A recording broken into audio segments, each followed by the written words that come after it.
যাহারাল ফাসাদু feel বাররি ওয়াল বাহরি বিমা কাসাবাত আইদিন নাস।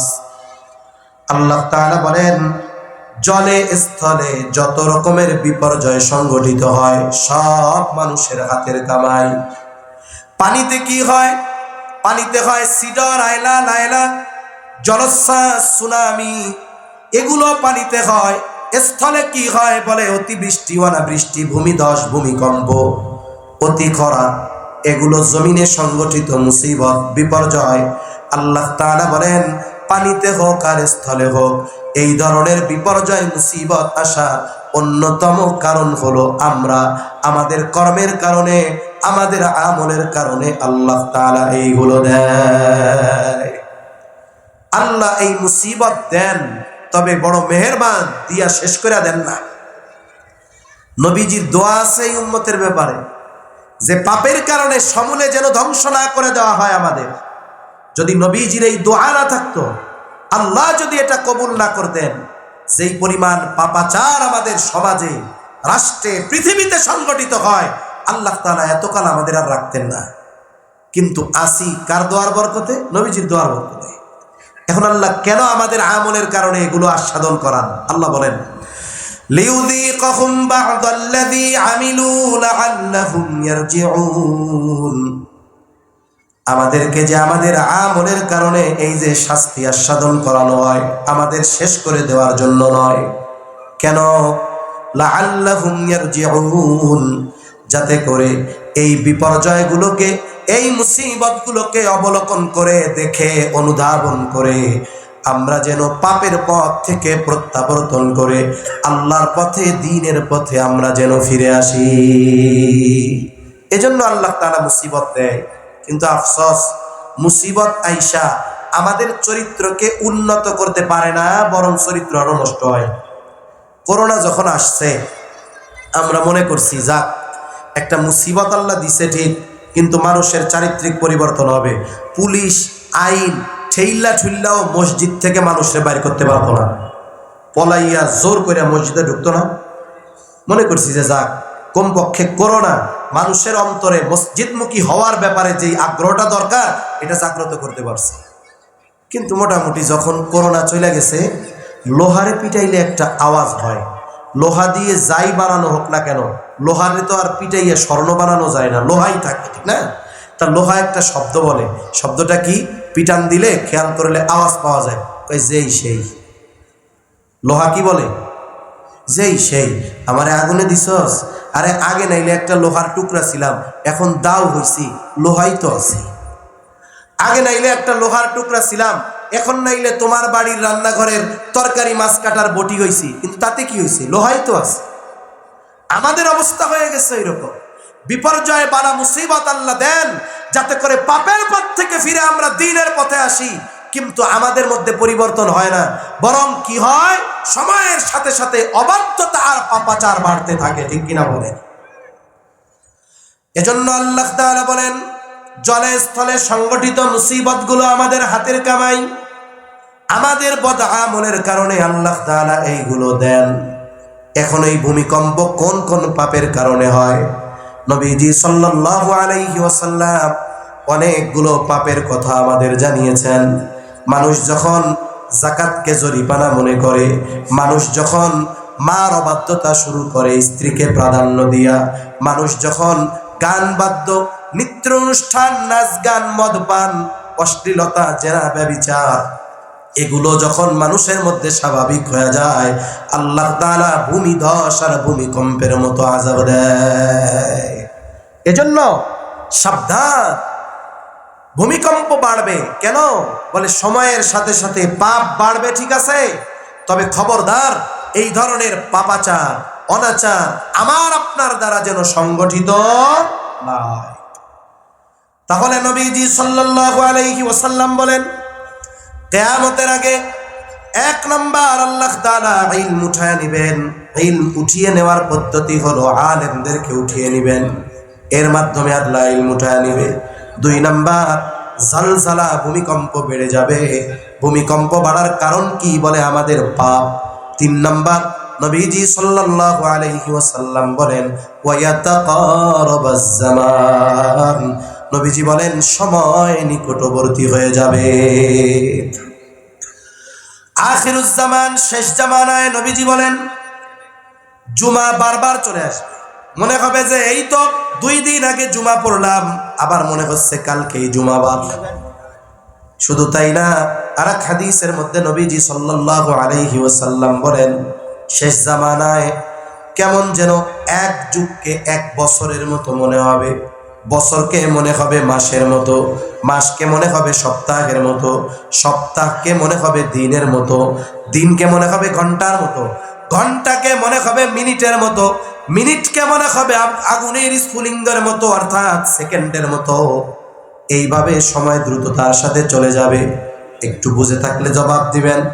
আজ থেকে 300 বছর আগে এক যুগে 50 বছর হইত। কয় বছর হইত?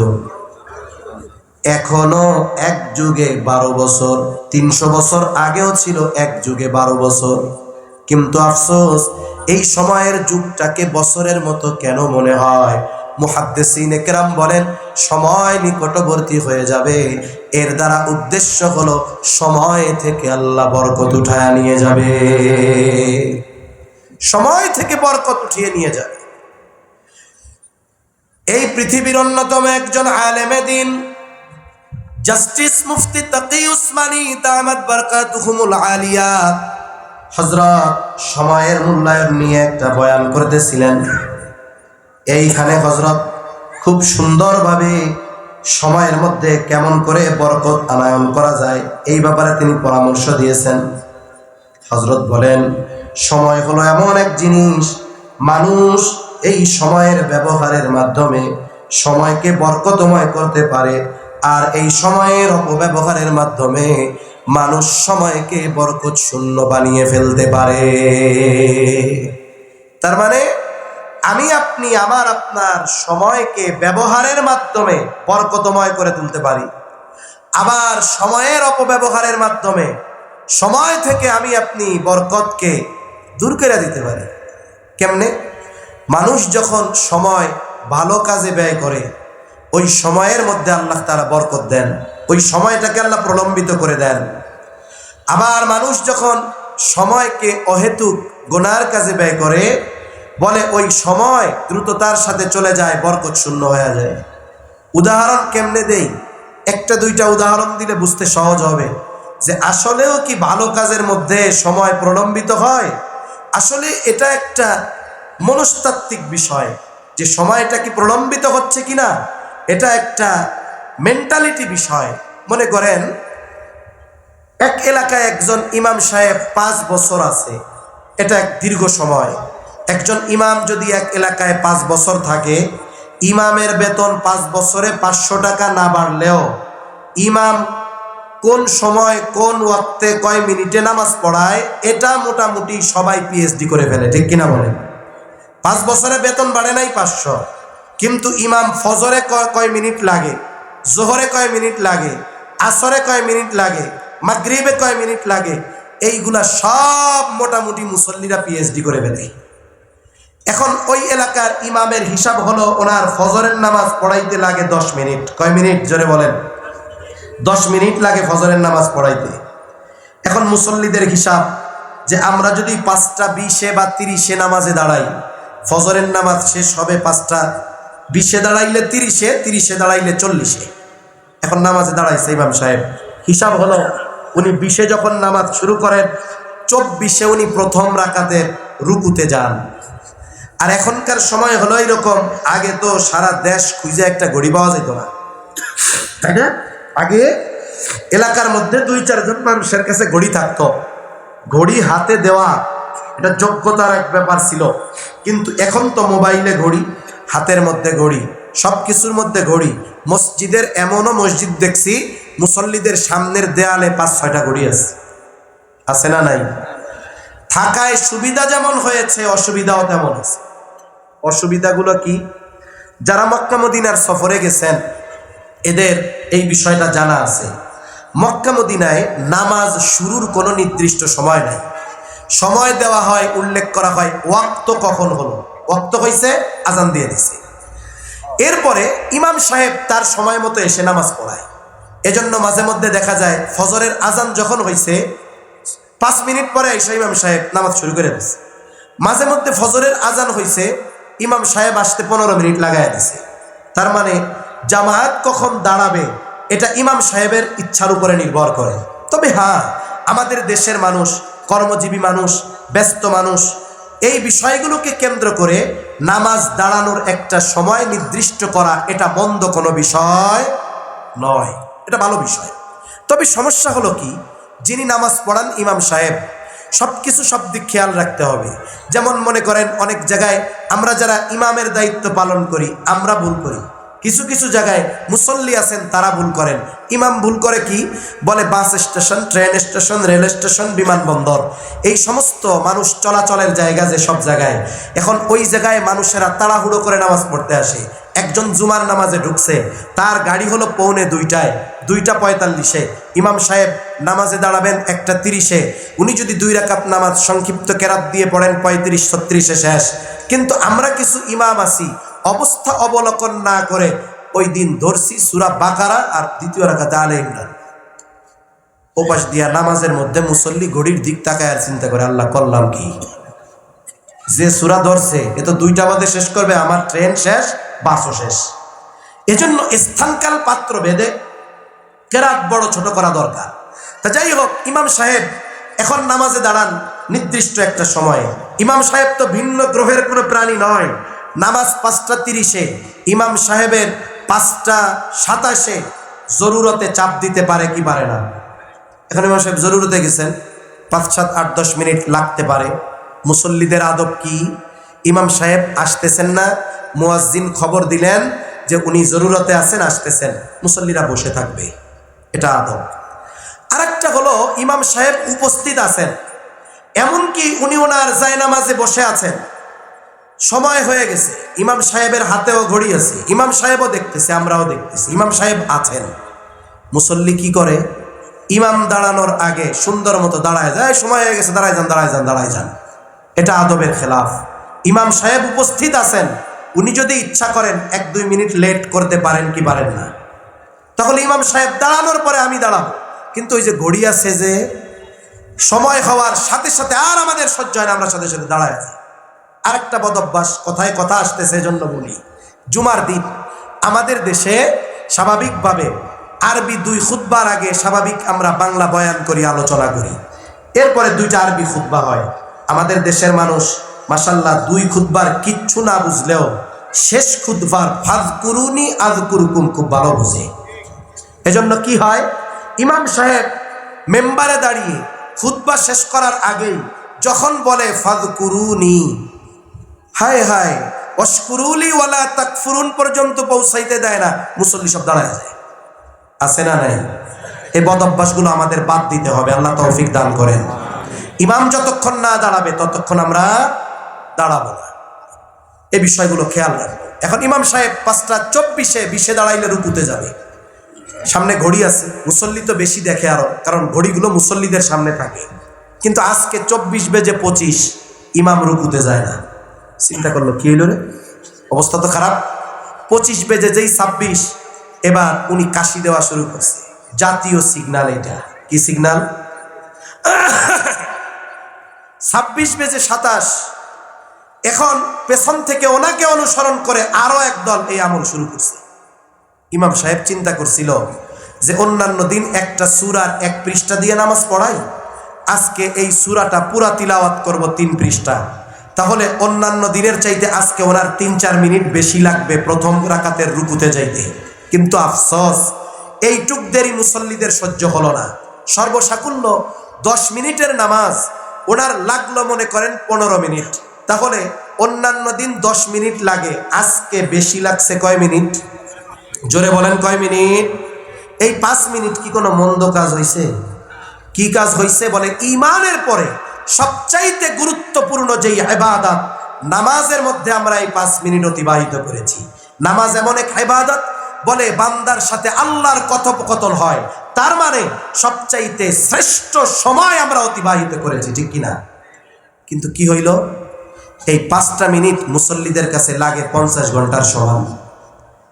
ওই মুসল্লি যিনি ফজরের নামাজে 3, 4, 5 মিনিট দেরি হচ্ছে, সহ্য হচ্ছে না, অনেক লম্বা সময় মনে হচ্ছে, উনি মসজিদ থেকে বের হয়ে 5:45 চায়ের দোকানে বসছে, আর ওই এক বসা থেকে উঠছে 10:45 সময়।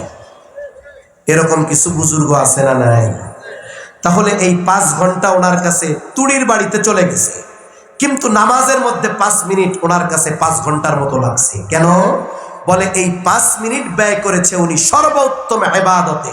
এই জন্য এই সময়টা মেন্টালিটি ভাবে আল্লাহ তাআলা ওনার কাছে প্রলম্বিত করে দিয়েছেন।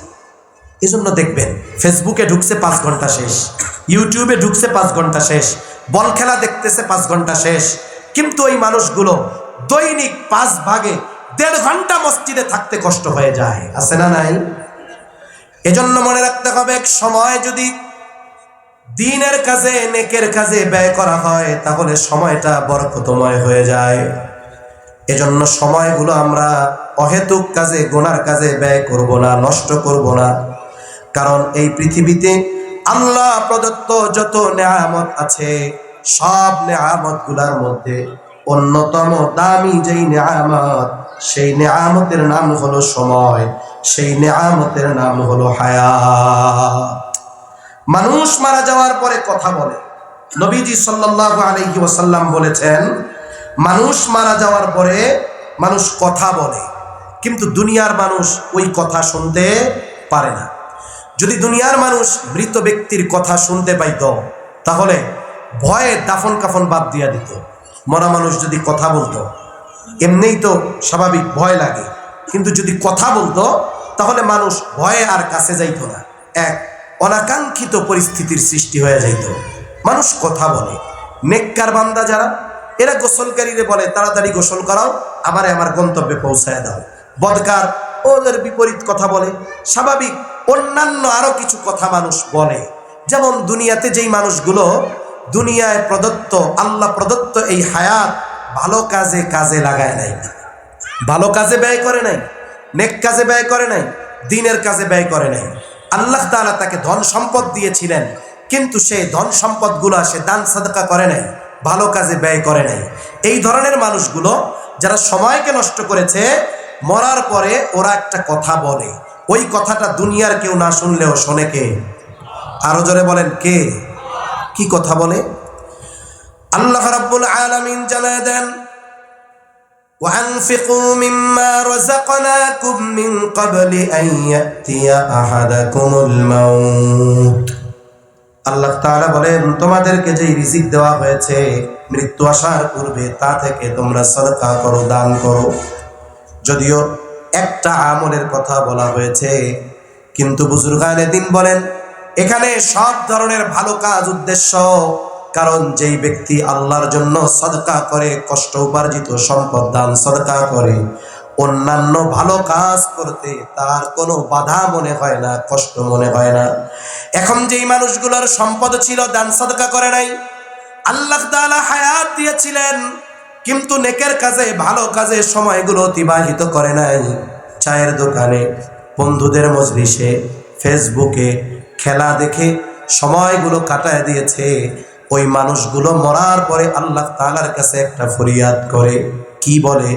আল্লাহ তাআলা জানায় দেন, ওই ধরনের মানুষগুলা বলে, ফায়াকুলা রব্বি লাউলা আখরতানি ইলা আজালিন করিব ফাআসাদদাকা ওয়া আকুম মিনাস সালিহিন।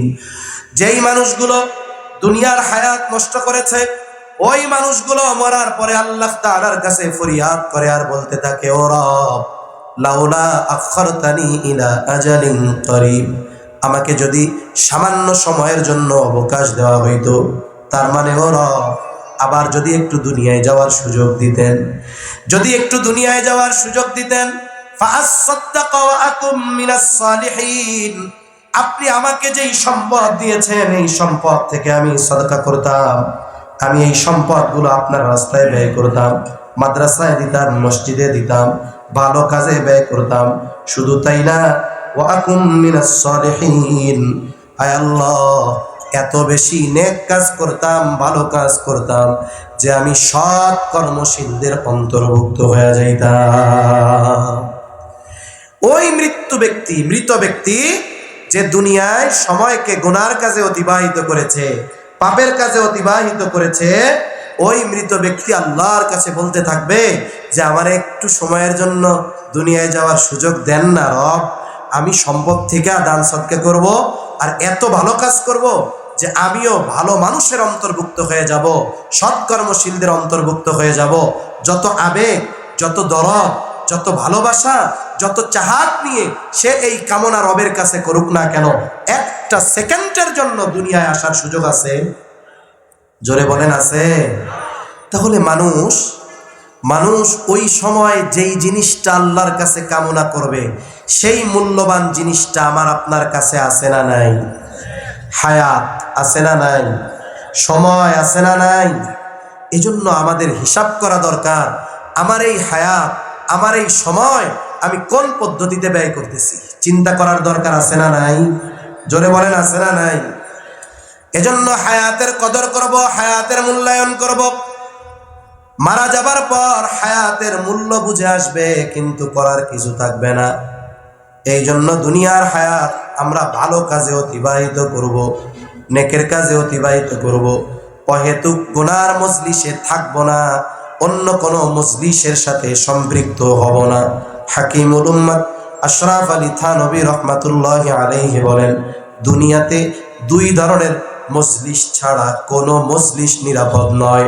এক নাম্বার দ্বীনি মজলিসগুলো, যে জায়গায় কোরআন হাদিসের কথা হয়, দ্বীনের কথা হয়। দুই নাম্বার উপকারী বৈধ দুনিয়াবি মজলিস। দুনিয়াবি কিছু মজলিস আছে উপকারী এবং বৈধ। মনে করেন এলাকার রাস্তাটা খারাপ, ড্রেনেজ ব্যবস্থা ভালো না, এলাকার মানুষ সম্মিলিত হয়ে আলোচনা করতেছে কেমনে রাস্তাটা পরিষ্কার রাখা যায়, ময়লাগুলো বের হওয়ার ব্যবস্থা করা যায়, এটা হলো দুনিয়াবি উপকারী বৈধ মজলিস। তিনি বলেন এই দুই ধরনের মজলিস ছাড়া অন্য কোনো মজলিস কখনো নিরাপদ হতে পারে না।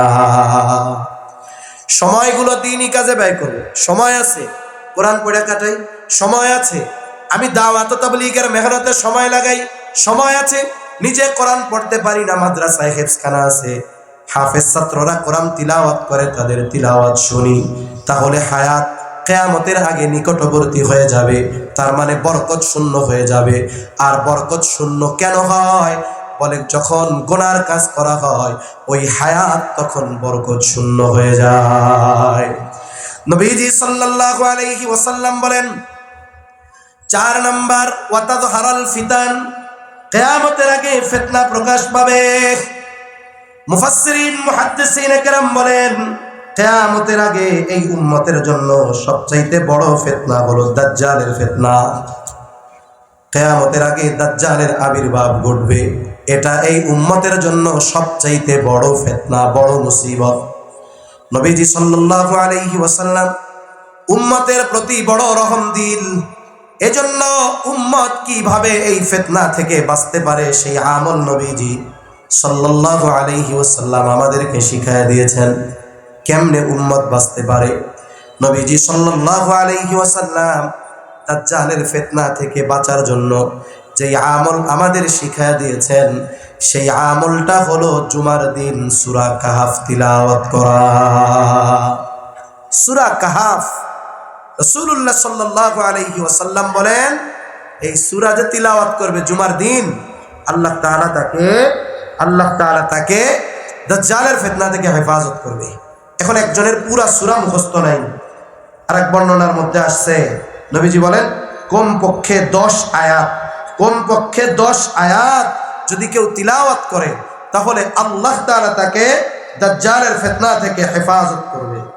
কিন্তু আফসোসের বিষয় আমাদের মধ্যে এই আমলটা নাই।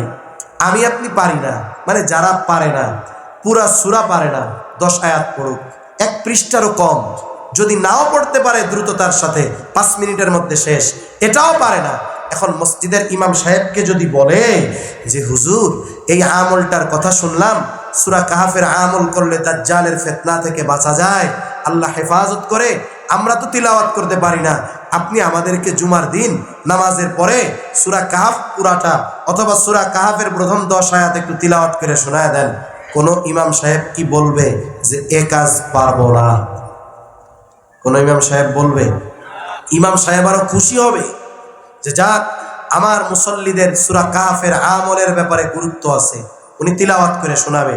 প্রত্যেক সপ্তাহে প্রথম 10 আয়াত শুনেন, প্রয়োজনে একাধিকবার শুনেন। এতে কি হবে? কয়েক মাস পরে দেখা যাবে যেই মুসল্লি দেখে কোরআন পড়তে পারে না, শুনতে শুনতে সূরা কাহফের প্রথম 10 আয়াতের হাফেজ হয়ে যাবে। ঠিক কিনা বলেন? এই আমলটা আমরা আমাদের জন্য সর্বোচ্চ জরুরি বানায় নিব। বুজুর্গানে দিন বলেন কত জরুরি বানাবো। এই দুনিয়াতে আল্লাহ তাআলা বেঁচে থাকার জন্য কিছু বিষয়কে কম্পালসারি করে দিয়েছেন, লাগবেই লাগবে। মানুষ খাবার পানি ছাড়া, একটা প্রতিবেদন দেখলাম 22 দিন পর্যন্ত বেঁচে থাকতে পারে যদি হায়াত থাকে। তবে আল্লাহ তাআলা কিছু বিষয় আছে যেগুলো বেঁচে থাকার জন্য অপরিহার্য করে দিয়েছেন। এর মধ্যে অন্যতম যেই জিনিস, সেটার নাম হলো শ্বাস প্রশ্বাস। অক্সিজেন নেওয়া, কার্বন ডাই অক্সাইড ছাড়া, এই দুটো জিনিস মানুষের বেঁচে থাকার জন্য কম্পালসারি, অপরিহার্য। আমরা এখানে যারা রাতের খাবার খাই নাই, দুপুরেও মনে করেন খায় নাই, এই রকম লোকও যদি চ্যালেঞ্জ দেয় যে আমি আজ রাত্রে খাবো না, কাল সকালেও খাবো না, ইনশাআল্লাহ কাল দুপুরবেলা খাবো, আশা করা যায় এই চ্যালেঞ্জে সে জয়ী হতে পারবে। কিন্তু এমন কোন লোক আছে, শুধু এই গাজীপুর না, গোটা দেশের মধ্যে এই চ্যালেঞ্জ দিবে যে আমি 10 মিনিট শ্বাস নিবো না, ছাড়বো না, এই 10 মিনিটে আমি মরবো না? কেউ আছেন এই চ্যালেঞ্জ নেওয়ার মতো? জোরে বলেন, কেউ আছেন? এই চ্যালেঞ্জ নেওয়ার মতো ক্ষমতা কারো নাই। কেন? কারণ আল্লাহ তাআলা এই বিষয়টাকে আমার আপনার বেঁচে থাকার জন্য কম্পালসারি করে দিয়েছেন।